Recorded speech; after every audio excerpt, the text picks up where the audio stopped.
Good morning students. Chemistry की class में आप सभी का स्वागत है।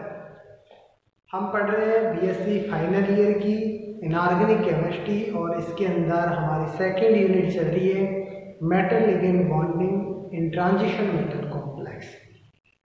Metal ligand bonding in transition metal complex के अंदर आज हम यहाँ चर्चा करेंगे एक क्वेश्चन की कि क्वेश्चन ये हमारा इम्पोर्टेंट क्वेश्चन है, अक्सर एग्जाम के अंदर आता रहता है। ठीक है, तो क्वेश्चन की बात करें। क्वेश्चन है क्या कारण है कि CONH3 +3 संकुल यौगिक प्रतिचुंबकीय नेचर का होता है, प्रतिचुंबकीय प्रकृति का होता है, जबकि COF6-3 संकुल यौगिक अनुचुंबकीय प्रवृत्ति का होता है। क्यों?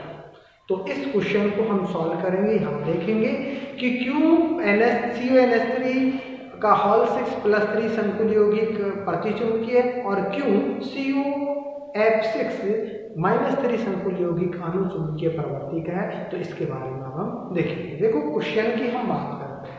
हमारा क्वेश्चन है क्या कारण है कि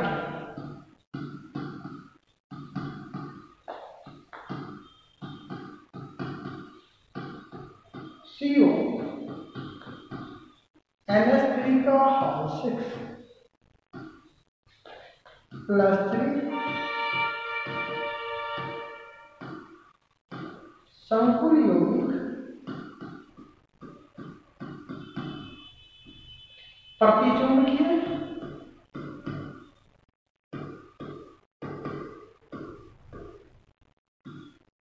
प्रवृत्ति का है,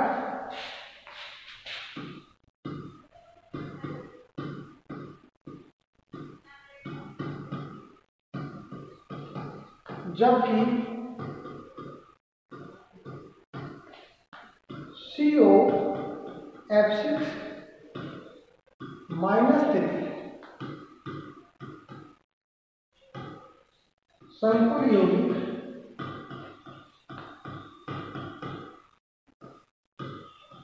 अनुचुंबकीय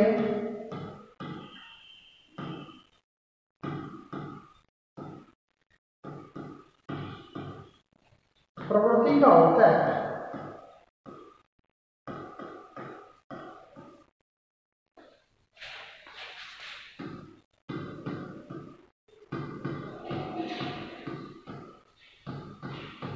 क्यों? ये क्वेश्चन हमारे को इसको सॉल्व करना है। देखो इसके अंदर हम कोबाल्ट की ऑक्सीडेशन स्टेट देखेंगे पहले, और उसके बाद में जो डी ऑर्बिटल्स हैं उसके अंदर इनके इलेक्ट्रॉन्स को देखेंगे।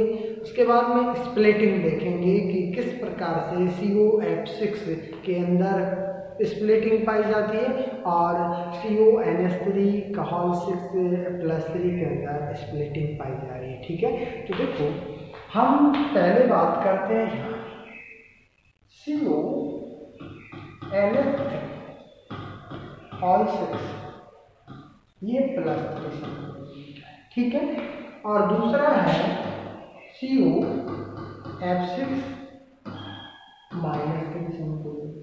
इसके अंदर जो CO होता है इसकी ऑक्सीडेशन स्टेट की बात करें तो +3 पाई जाती है, क्योंकि NH3 क्या है, NH3 यहाँ पर उदासीन है, तो यहाँ CO की +3 ऑक्सीडेशन स्टेट पाई जा रही है। तो 3d6 और 0 इलेक्ट्रॉनिक न्यूक्लियस। इसके अंदर भी CO की +3 ऑक्सीडेशन स्टेट पाई जा रही है। ठीक है, 6 वहां जाएगा, उधर की साइड में -3 है तो प्लस का 3 बचेगा। इसके अंदर 3d6 4s0 इसका इलेक्ट्रॉनिक कॉन्फ़िगरेशन पाया जाएगा। ठीक है, अब देखो इसके अंदर जो डी ऑर्बिटल्स होते हैं इसकी हम बात करते हैं। ये डी ऑर्बिटल्स हैं 5 डी ऑर्बिटल्स। ठीक है, 5 डी ऑर्बिटल्स हैं। इनके अंदर जो इलेक्ट्रॉन्स हैं वो कितने, 6 इलेक्ट्रॉन। ठीक है, अब इसके अंदर इलेक्ट्रॉन्स है 6 इलेक्ट्रॉन है और ये 6। ठीक है, देखो अब इसके अंदर हम बात करेंगे COF6-3 की और CONH3 +3 की, ठीक है। इसके अंदर जैसे ये लिगेंड होते हैं, ये जो ऑर्बिटल्स होते हैं, जो मेटल के जो ऑर्बिटल्स होते हैं, जो डी ऑर्बिटल्स, ठीक है, ये डी ऑर्बिटल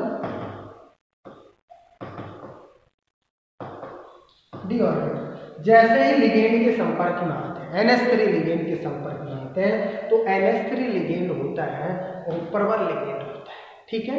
प्रबल लिगेंड होता है तो डी कक्षकों के संपर्क में NH3 लिगेंड आते हैं। प्रबल लिगेंड के कारण इनके बीच में जो स्प्लिटिंग होती है उसका मान ज्यादा पाया जाता है। जब ज्यादा स्प्लिटिंग पाई जाती है, प्रबल लिगेंड होता है, ज्यादा स्प्लिटिंग पाई जाती है, तो आने वाले इलेक्ट्रॉन्स होते हैं निम्नतम ऊर्जा क्षेत्र के जो कक्षक होते हैं उनके अंदर स्थान ग्रहण करते हैं, ठीक है।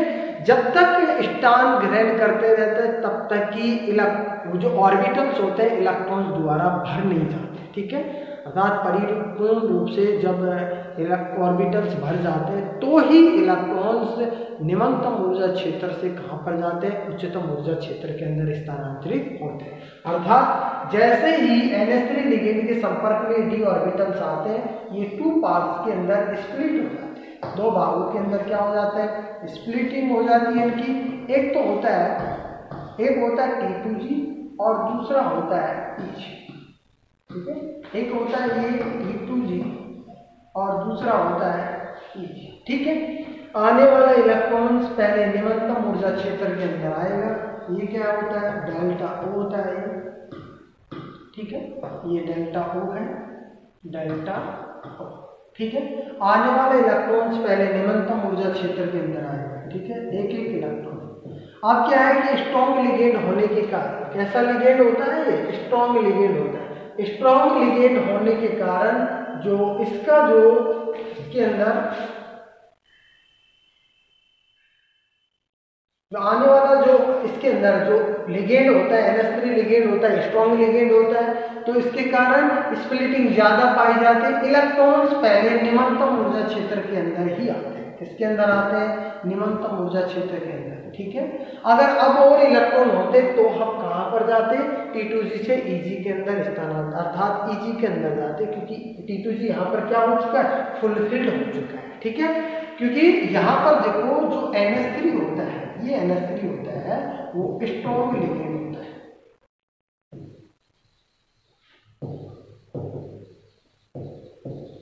Strong ligand. और जो यहाँ जो अनपेयर इलेक्ट्रॉन होते हैं,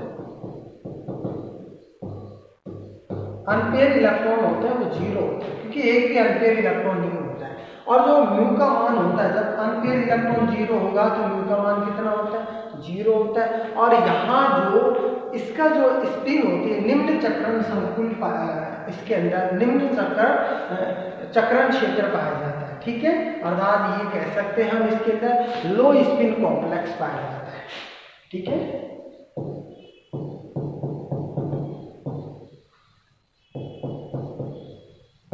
कैसा होता है, लो स्पिन कॉम्प्लेक्स, ठीक है। नेक्स्ट देखो, इसके अंदर हम बात करें CO F6-3 के अंदर, तो F होता है वो दुर्बल लिगेंड होता है। जैसे ही दुर्बल लिगेंड इन डी ऑर्बिटल्स के संपर्क में आता है, तो जैसे इसके संपर्क में आता है तो उसके दौरान ये जो इसके जो कक्षक होते हैं वो स्प्लिट हो जाएंगे, ठीक है। स्प्लिटिंग नीचे का जो क्षेत्र होता है जो कम ऊर्जा का होता है वो तो क्या होता है, T2G होता है, और ये क्या होता है, EG। T2G के अंदर हम सब जानते हैं 3 ऑर्बिटल्स पाए जाते हैं, EG के अंदर हम सब जानते हैं 2 ऑर्बिटल्स पाए जाते हैं। तो पहले जो आने वाला जो इलेक्ट्रॉन्स होता है T2G के अंदर प्रवेश करता है, ठीक है। यहाँ पर एक एक इलेक्ट्रॉन आएंगे T2G के अंदर, ये इलेक्ट्रॉन आएंगे। अब देखो ये जो डेल O का जो मान होता है इसके अंदर ये जो डेल O का मान होता है वो कम पाया जाता है।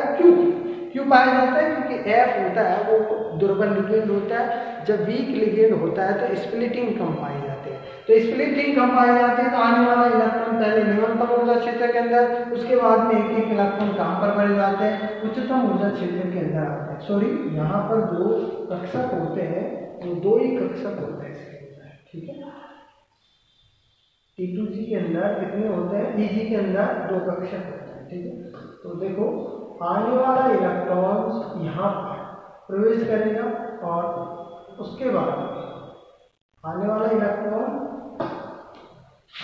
यहाँ पर प्रवेश करेगा 2 इलेक्ट्रॉन। उसके बाद में ये एक इलेक्ट्रॉन आने के बाद में फिर और जो इलेक्ट्रॉन बचेंगे वो कहाँ पर आएंगे, T2G के अंदर आएंगे। फिर से 6 इलेक्ट्रॉन हो गए।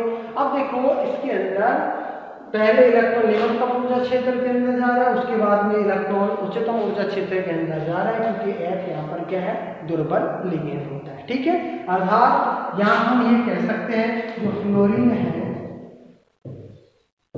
Week ligand. ठीक है, साथ ही साथ फ्लोरीन वीक लिगेंड है, और साथ ही साथ हम ये कह सकते हैं अनपेयर इलेक्ट्रॉन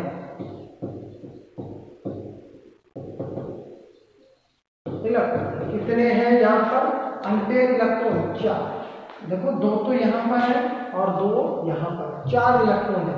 तो यहाँ इसका म्यू का मान याद करेंगे, म्यू बराबर 4.9 बॉर मैग्नेट्रॉन किसके अंदर आता है, बॉर मैग्नेट्रॉन के अंदर।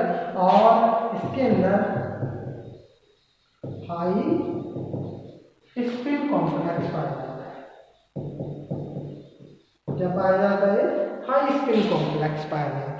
तब ये जो स्पिन कॉम्प्लेक्स होता है वो कैसा होता है, हाई स्पिन कॉम्प्लेक्स होता है इसके अंदर। ठीक है, तो अब देखो हमने इस डायग्राम की चर्चा की है। अब थॉर्टिकल पोर्शन हम इसके अंदर ये लिख सकते हैं कि ये जो CuNH3 संकुल यौगिक होता है, इसके अंदर जो लिगेंड होता है CuNH3 का हॉल 6+3 संकुल यौगिक में जो NH3 लिगेंड होता है प्रबल प्रकार का होता है, इसलिए d ऑर्बिटल से संपर्क में आता है तो स्प्लिटिंग इसमें ज़्यादा पाई जाती है, अर्थात कक्षकों का विपाटन अधिक हो जाता है। अधिक कक्षकों का विपाटन होने के कारण पहले आने वाला इलेक्ट्रॉन जो होता है वो T2G के अंदर प्रवेश करता है। जब तक कि T2G फुलफिल्ड हो जाता है तो ही इलेक्ट्रॉन EG के अंदर प्रवेश करेगा। ठीक है, तो यहाँ पर जो अनपेयर इलेक्ट्रॉन्स होते हैं 0 होता है, म्यू का मान कितना पाया जाता है, 0 पाया जाता है। जबकि हम COF6 जो -3 संकुल यौगिक होता है उसके अंदर ये कह सकते हैं जो इसके अंदर जो F लिगेंड होता है, F- जो लिगेंड होता है वो कैसा होता है, प्रबल लिगेंड होता है, सॉरी दुर्बल लिगेंड होता है। इसके अंदर दुर्बल लिगेंड होने के कारण देखो इसके अंदर ये F- होता है वो दुर्बल लिगेंड होता है। वीक लिगेंड होने के कारण जब ये D कक्षकों के संपर्क में आता है तो उसके दौरान उनका जो स्प्लिटिंग होती है वो कम पाई जाती है। जब कम स्प्लिटिंग पाई जाती है तो आने वाला जो इलेक्ट्रॉन्स होता है पहले T2G के अंदर आता है, एक इलेक्ट्रॉन भरने के बाद में इलेक्ट्रॉन्स EG के अंदर चला जाता है। जब EG के अंदर एक इलेक्ट्रॉन आ जाते हैं तो उसके बाद में फिर से जो इलेक्ट्रॉन्स होता है वो कहाँ पर आ जाता है, T2G के अंदर आता है। ठीक है, इस प्रकार हम ये कह सकते हैं कि ये जो CuNH3 का हॉल 6+3 संकुल यौगिक होता है वो कैसे नेचर का होता है, प्रतिचुंबकीय नेचर का होता है, डायमैग्नेटिक होता है। वो क्यों होता है, क्योंकि प्रत्येक जो इलेक्ट्रॉन्स होते हैं वो कैसे पेयर्स के रूप में पाए जाते हैं, जबकि इसके अंदर जो इलेक्ट्रॉन्स होते हैं वो अनपेयर के रूप में पाए जाते हैं। अर्थात इसके अंदर ये कह सकते हैं ये कैसा है, प्रतिचुंबकीय। कैसा है, प्रतिचुंबकीय, क्योंकि इसके अंदर म्यू का मान कितना पाया जा रहा है, अनपेयर इलेक्ट्रॉन 0 पाए जा रहे हैं, म्यू का मान कितना पाया जा रहा है, 0 पाया जा रहा है। ठीक है, यहाँ पर इसको हम कह सकते हैं, क्या कह सकते हैं, अनुचुंबकीय, पैरामैग्नेटिक। कैसा होता है ये, अनुचुंबकीय होता है, क्योंकि इसके अंदर 4 अनपेयर इलेक्ट्रॉन्स पाए जाते हैं। ठीक है, इस प्रकार से हम ये क्वेश्चन हमने CFT के आधार पर इस क्वेश्चन को सॉल्व किया है। नेक्स्ट हम बात करते हैं नेक्स्ट क्लास के अंदर। Thank you.